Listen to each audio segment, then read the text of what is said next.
It's like a dream come true. We got a huge $300 million inheritance in our very own company. When the workers saw my sister-in-law, Mary, celebrating our dad's inheritance, they started whispering to each other. They were super happy, and Mary proudly said, "Shay, keep it down. This is the moment when my husband gets to take over the company and get $3 million. After hearing that, one of the workers burst out laughing. My older brother, sitting next to his confused wife, was reading a will from the lawyer. His face went pale as he read it. "Look at this," my brother said, showing her the will. She screamed. "I'm Lucy, 29 years old, and I work for my dad's business. When he was young, my dad had the smart idea to start a business from scratch. Over time, it grew into a decent-sized company with lots of workers. But right after starting the business, he got into debt. Even as a little kid, I could see how tough it was for my dad. Even when the company got bigger, I still wanted to help my mom with her clerical work in the office. My parents told me I could go to college and choose any career I wanted, but I really wanted to work for my dad's company. That's all I could think about when I finished high school. When I joined my dad's company, Bob, who had been working there for a long time, was the first person to teach me about business. He didn't treat me differently just because I was the boss's daughter. Thanks to Bob, I got to learn a lot about how the company works. My brother Tom, who's only 2 years older than me, went to college to learn about management. He was always proud to tell people that our dad ran a business and that he would take over one day. Tom's friends would ask him, "What are your plans after college, Tom? Are you going to find a job?" Tom would say, "I don't need to find a job because I'll be working for my dad's company. I'll become the president eventually, so I'm taking my time to learn about management until then." "Wow, you're going to be the next president. That sounds like a really stable future. I'm kinda jealous," one of Tom's friends said. "Tom, you have a younger sister too, right? Won't there be a competition over who gets to take over the company?" Another friend asked. "Yeah, I have a younger sister, but she's just finished high school and she's pretty down to earth," Tom replied. "You always say that, but I've heard she's actually doing some important work behind the scenes at the company. If I become president, I'll make sure to keep her on board as long as she listens to me," Tom assured. My brother was spending a lot of money and having fun, pretending it was all part of learning to be a business manager. He knew that if he acted well, he'd have lots of friends around him, and being the next president of the company made him popular with women who wanted to date him. He ended up marrying Mary, who was very flashy and attractive. They had a fancy wedding, went on a luxurious honeymoon overseas, built a big mansion, and started their life together. He said he did all this to look good as the future president of the company. Mary seemed happy with Tom. He listened to her and let her enjoy all the fancy things in life. "I doubt she'd want a life like mine, where I work with my mom behind the scenes in my dad's company," I told someone. "Lucy, you don't seem like the CEO's daughter. You don't act like you're the president's daughter," she said. Mary would often laugh at me when we saw each other at family events. "I prefer a simpler life," I said. She looked at me like she felt sorry for me. "I pity you for being the president's daughter but not knowing how to spend money. You still live with your parents and have plenty of money, so you don't need to work hard. And with your title, shouldn't men be drawn to you?" My brother chimed in, "Yeah, she's right. Lucy's always been so humble. People wouldn't even guess her dad's the president. She treats everyone like equals. It's surprising. I still have a lot to learn in my job.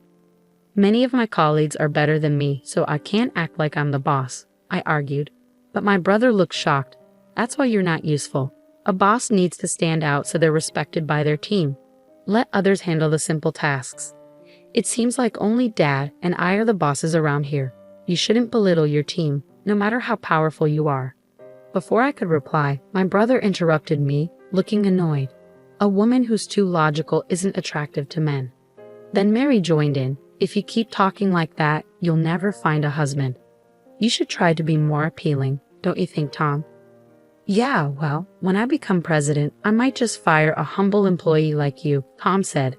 After that, my brother and Mary said their piece and left quickly. My mom, who had stayed quiet during all of this, comforted me after they left. She said, "You're doing great work for the company, which really helps me and your dad. Don't let what Tom says bother you." My dad nodded, looking serious. They had already told my brother to his face that they didn't like his ideas. But after that, My brother and Mary got upset and didn't come to our house for over a month. I remembered how gloomy it was during that time, so I told my parents, Tom and Mary can say whatever they want. After that, Tom and Mary kept living their lives however they wanted, going to fancy restaurants and luxury resorts.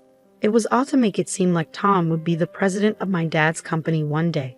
My dad was working really hard to grow his business, but one night at home, he started complaining of chest pain. "Dad, are you okay? Just try to stay calm." "I'll call for an ambulance," I said. "Lucy, grab this." As we waited for the ambulance, my dad motioned to a drawer and told me he had a letter for me. I hurriedly grabbed the letter from the drawer. "I want you to read this if anything happens to me. Everything else is up to the lawyers," he said breathlessly before losing consciousness before the ambulance arrived. Despite being rushed to the emergency room, he died without regaining consciousness. My brother and Mary were away on a trip when my father passed away, so they couldn't be there for him. They returned from their trip 2 days later. At the end of my father's funeral, Tom said, "We're just glad we arrived on time. I never imagined my father would pass away while we were on vacation."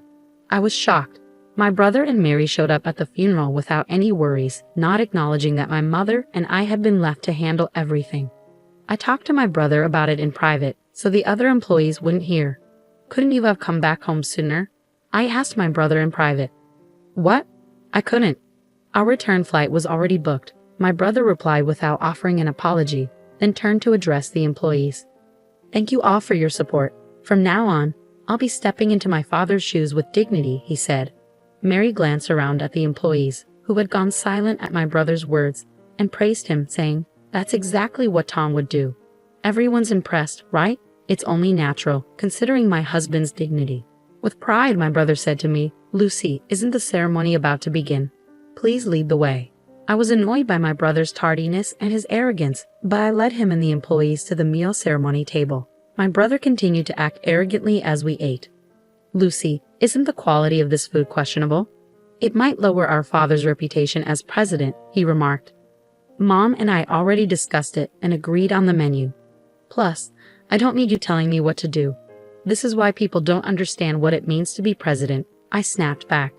He not only bossed me around but also gave orders to the other employees serving the guests. "You're useless," he declared. I hurried to intervene when I heard my brother ordering Bob, a longtime employee, around. "Tom, that's not right. Don't talk down to Bob or any of our employees. They deserve respect. Why should I act humble in front of someone who's just an employee? They should show me more respect as the president," he argued. Mary joined in, backing him up. "That's correct. Lucy, stop disrespecting Tom, the president of the company. If you keep disobeying him, he can fire you. He's in charge," she warned. Just as my brother and his wife were getting worked up, a man showed up. "Sorry to interrupt. Your father asked me to handle his inheritance," he revealed. He was the lawyer my father had hired while he was still alive. Then it hit me. My father had mentioned before he passed away that he had already hired a lawyer. It seemed he had been preparing for his death and had spoken with a lawyer a few years back. My brother and Mary's faces lit up when the lawyer mentioned inheritance.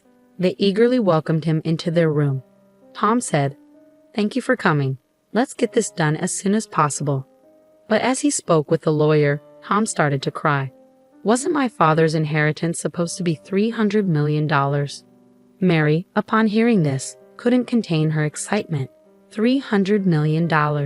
That much money for our company is like a dream come true. The employees started whispering when they heard this. Mary proudly announced to the grieving employees, "Quiet down. This is the moment when the company and its $300 million inheritance passed to Tom." Upon hearing this, one of the employees burst into uncontrollable laughter. My brother had the will and was reading it next to Mary, who was puzzled by the employee's reaction. My brother's face went pale as he read, Mary, according to the will, the entire company will be inherited by the eldest daughter, Lucy," he stammered. He stared at the will for a moment, then erupted. "This can't be. It's wrong." The lawyer, sounding troubled, confirmed, "This is a legally binding will." My brother's voice grew more strained. "What? I can't believe this. How can Lucy become president instead of me?" "Maybe Dad was just getting old and forgetful," Mary chimed in. Yeah, your father wasn't thinking straight. A will made by someone losing their mind is worthless. Hearing this, I lost it. I couldn't stand by while they insulted my late father. I couldn't let anyone, even family, disrespect my father, who was a good man till the end. Stop. The idea of my brother Tom becoming president is even more absurd, in my opinion, I asserted. My brother was furious. What are you trying to say? That I'm not fit to be president? He snapped back. Without hesitation, I fired back, you're absolutely right. How can you lead this company if you've never contributed to it? Don't be ridiculous. Mary and I even built a mansion fit for a president, and we made sure to project the image, he defended. Building a mansion unsuited for a leader and dining extravagantly? That's not good for business. And didn't Dad cover most of the costs for that house and extravagance? How would you even know? I countered. Just before he passed, Dad left me a letter. In it, he outlined all the money he had spent on you and said he would give you a gift during his lifetime. So your share of the estate is practically nothing, I disclosed. Mary panicked. Hold on. Is the inheritance really worth $300 million? Have we already spent that much? It's not fair that we're left with so little. The employee who had been laughing earlier quickly approached Mary and explained that $300 million is from the company's assets, not personal wealth. I'm sure all the employees here understand that. Company funds aren't meant for inheritance, I clarified to Mary. Exactly. The company's money isn't meant to be divided among family members, so I doubt my brother's share is significant, I added. That's heartbreaking, Mary sighed. Oh no, Lucy. Mary was shocked. The inheritance? $300 million? My brother suddenly stood up as if he'd had a revelation and shouted at the employees, Do you really want a plain woman like Lucy as your company president? You must see that I'm more qualified. I have the same charm as my father. None of his colleagues sided with him. Bob took the lead and spoke to my brother. Your father, the one you're succeeding, was a charismatic founder of this company, but you and he are different. What you have is arrogance, not charisma. My brother flew into a rage when Bob calmly countered him. Tom, you may hold a position in our company, but us, the employees, hardly ever see you around. I don't have time for actual work in the company. I'm too busy networking with others. There's no time for menial tasks, my brother argued. Networking? Going on trips and partying all night? Is that what you call networking? That's hardly enough. Bob continued. Meanwhile, Lucy's been putting in hard work every day, learning about the company while quietly handling her behind-the-scenes duties. I see the same dedication in her as I did in your father. Lucy is the right person for the job, as far as all of us here at the company are concerned, Bob concluded. The other employees nodded in agreement. I was touched and responded, Thank you all so much. Honestly, I'm taken aback by this news, but having seen my father's passion for the company firsthand, I share the same dedication. I'm grateful for your continued support. The employees warmly applauded as I bowed deeply. Emboldened by their applause, I spoke firmly. Each one of you here is a valuable friend who has contributed to our business. Anyone who overlooks that isn't fit to be part of this company, let alone its president. Even the president can be fired by the employees. My brother grew annoyed upon hearing this. What are you talking about? I'm your brother. What are you even talking about? You were the one who said you'd fire me if you became president, brother. I reminded him. I can't keep paying a salary to an incompetent employee just because he's family. This is ridiculous. Can someone please help me out here? My brother pleaded for support from those around him, but all he got were cold stares from the employees. Seeing that nobody was backing him up, my brother and Mary left in a hurry. After that, Tom lost his job and relied on the small inheritance he received. But it didn't last long. Can you lend me some money, Lucy? He asked, kneeling before me. I was disgusted by my brother's behavior. Even after losing his job, he didn't try to find a new one and was still expecting help from the family. I firmly told my mother not to give him any money. His friends, who had once been supportive, turned their backs on him when they found out he lost his presidency to me, his sister. When Mary married my brother, she had envisioned being the wife of the company president, but none of her friends showed any sympathy for her. As their financial situation became dire, my brother and his wife decided to sell their mansion. The proceeds from the sale could have sustained their lifestyle, but without any income, their savings quickly dwindled. When they had nothing left to sell, they struggled to cover their expenses. Eventually, they realized they needed to find work. However, no one was willing to hire them because they lacked any work experience. Eventually, Tom found a part-time job at a convenience store.